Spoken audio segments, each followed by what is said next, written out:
Yuxusıdır məğrur dayanır, bildirmir kimsəyə ağrı acısın.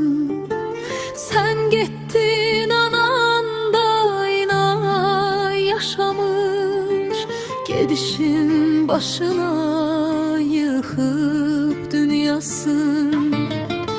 Nə tez bitdi axı həyat hekayən, daha başlamadan sonlandı ömrüm. Həyatı yenicə öyrənirdin sən, gedişin qəlbləri yandırdı ülvi. Sığarmı bir ömür bircə kəlməyə, deməyin rahatca başın sağ olsun. Bu dərdlə yaşamaq asanmı sizcə?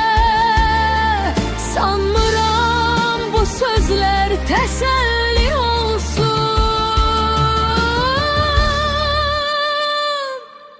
Bugün ad günündür körpə şəhidim, ananın gözləri yaz yağışıdır, gözləri axtarır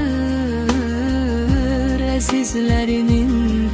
Gəl anan sənin üçün şamlar yandırır.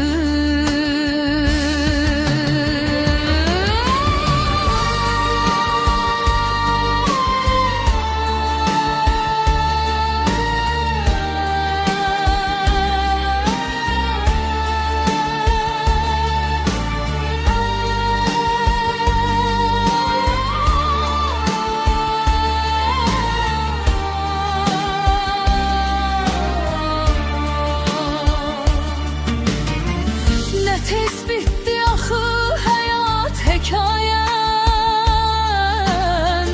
daha başlamadan sonlandı ömrüm.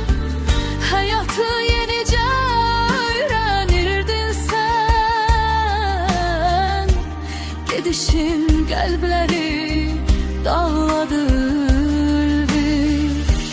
Gedişin qəlbləri dağladı.